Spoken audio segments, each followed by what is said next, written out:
अब ये हाथ पांव मार रहे हैं, कभी इमरजेंसी, कभी मार्शल लॉ, कभी पाबंदी पीटीआई पे, कभी आर्टिकल 6। तो इस तरह की जो बातें की जाती हैं, तो लेकिन ये सारी की सारी जो भी कदम उठाएंगे, बिल आखिर ये जाना है सुप्रीम कोर्ट ऑफ पाकिस्तान में और हाई कोर्ट्स में। अब हाई कोर्ट्स में भी इनकी दाल नहीं गल रही, और सुप्रीम कोर्ट ऑफ पाकिस्तान में भी नहीं गल रही।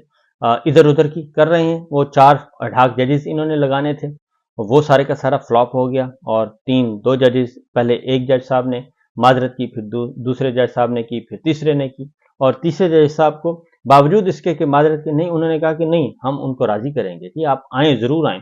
तो वो एडहॉक जजेस वाला मामला भी वहीं का वहीं है। एक सिर्फ सरदार तारिक मसूद साहब हैं, वो रह गए हैं, उन्होंने इनकार नहीं किया, तो मेरा ख्याल है कि उनको भी इनकार कर देना चाहिए। तो बहरहाल दूसरी जानिब भी तहरीक इंसाफ के अरकान पार्लियामेंट आज ने उन्होंने भूख हड़ताल शुरू की हुई है, और भूख हड़ताली कैंप 2 दिन और फिर 2 दिन कामयाबी से रहा। अलामती भूख हड़ताल है, और इसका मकसद सिर्फ ये है कि लोगों को तवज्जो दिलाई जाए, आलमी ज़राए अबलाग को, लोकल ज़राए अबलाग को, उनको बताया जाए, मुख्तलिफ कम्युनिटीज़ को इन्वॉल्व किया जाए, और एक तहर्रुक पैदा किया जाए। और उसमें अब पहले सिर्फ पाकिस्तान तहरीक इंसाफ का था, अब ये मुत्तहिदा अपोजिशन का बन गया है ये भूख हड़ताली कैंप। और उसमें उमर अयूब, शिबली फराज, ये सब, असद कैसर साहब, ये सारे के सारे, और राजा नासिर अब्बास हैं, महमूद खान अचकज़ई साहब भी आ गए, हामिद रजा साहब भी आ गए। तो उसमें आहिस्ता आहिस्ता ये चीज़ें मोबलाइज करने का मकसद होता है कि मोबलाइज किया जाए लोगों को, और तवज्जो हासिल की जाए।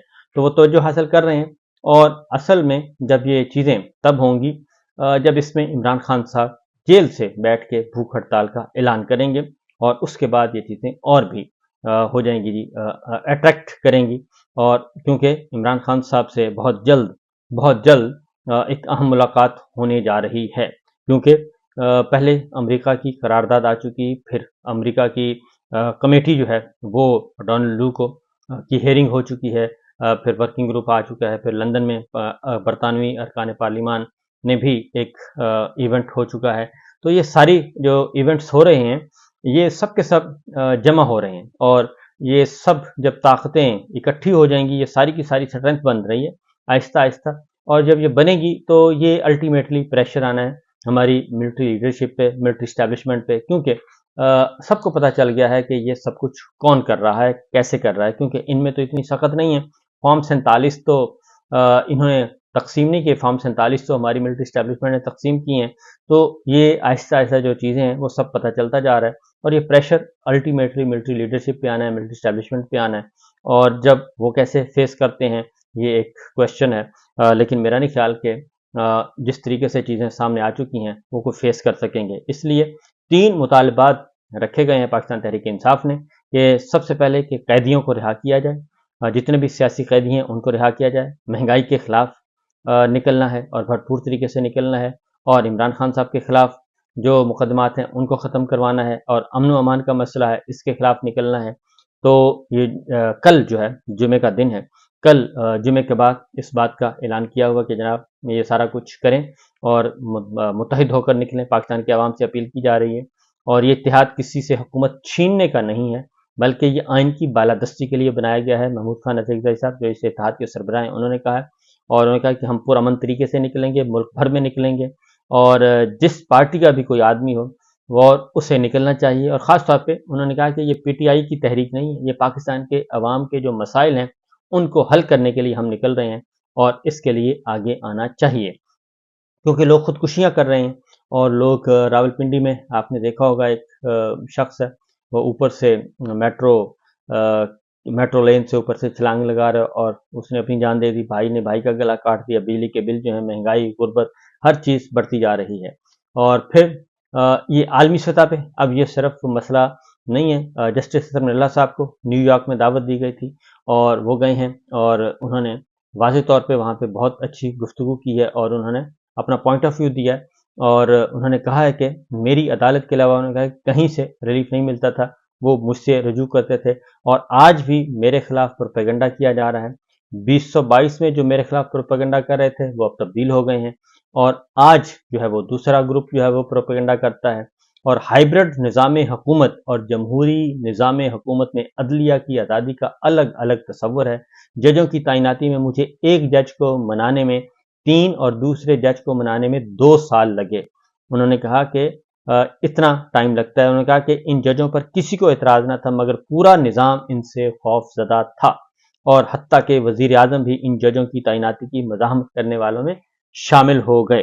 یہ کون سے جج تھے جی؟ کیونکہ اطہر من اللہ صاحب چیف جسٹس رہ چکے ہیں اسلام آباد ہائی کورٹ کے، اور یہ سارے کے سارے جو اس وقت 6 ججز نے خط لکھا ہے، ان میں سے 5 ججز جسٹس اطہر من اللہ صاحب نے اپوائنٹ کیے تھے، اپنے دور میں ریکمینڈ کی اور ان کی نامینیشن بھیجی تھی، کیونکہ چیف جسٹس جو نامینیشن بھیجتے ہیں الٹیمیٹلی ان کو اپروو کیا جاتا ہے۔ تو یہ ان ججز کا ذکر کر رہے تھے کہ گورنمنٹ بھی خوش تھی، خوف زدہ، اور سسٹم بھی خوف زدہ تھا۔ میرا خیال ہے کہ صحیح خوف زدہ تھا۔ اور انہوں نے کہا کہ جی صدر زرداری کے خلاف سوئس حکام کو خط نہ لکھنے پر سابق وزیر اعظم گیلانی کو عہدے سے ہٹانا غلط تھا، کیونکہ صدر کو آئینی استثناء حاصل تھا۔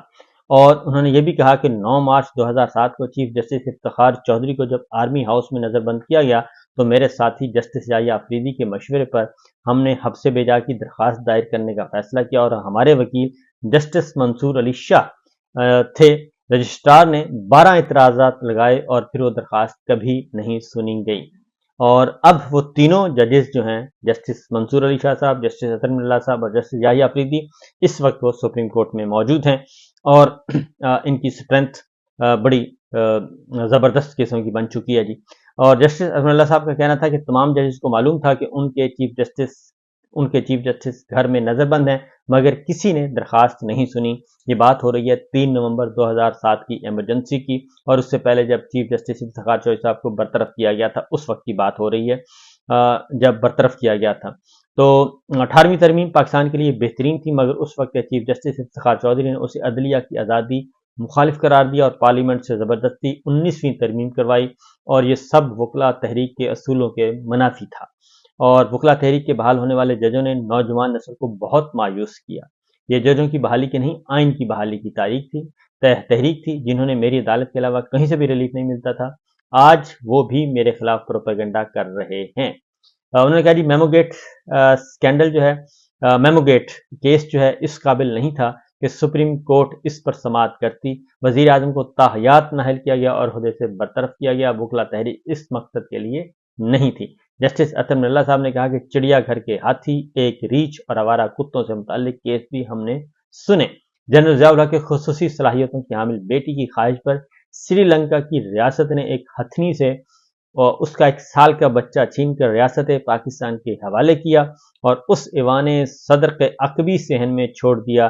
بعد میں اس کے لیے اسلام آباد میں چڑیا گھر کی بنیاد رکھی گئی۔ اور پھر انہوں نے یہ بھی کہا جسٹس اطہر من اللہ صاحب نے کہ 9 اور 10 اپریل کی درمیانی شب عدالتیں کیوں کھولیں؟ انہوں نے کہا جی میں ٹی وی دیکھ رہا تھا اپنے گھر میں، اور ARY پہ لگا کہ جی کہیں مارشل لا لگ رہا ہے، تو اس لیے پھر ہم آ گئے اور ہم نے عدالتیں کھولیں۔ میں نے انہوں نے کہا میں چیف جسٹس تھا، عدالتیں کھولیں، مارشل لا کا راستہ روکنے کے لیے عدالت کھولی گئی تھی۔ اور یہ بات کسی حد تک درست بھی ہے۔ اس کا بیک گراؤنڈ انشاءاللہ میں اگلے ویلاگ میں کل انشاءاللہ میں آپ کو بتاؤں گا، کیونکہ اس کا ایک بیک گراؤنڈ تھا، اور اس رات کیا ہوا اور کیوں عدالتیں کھولی گئیں اور اس کی وجہ کیا تھی، یہ انشاءاللہ میں آپ کو کل بتاؤں گا۔ کیونکہ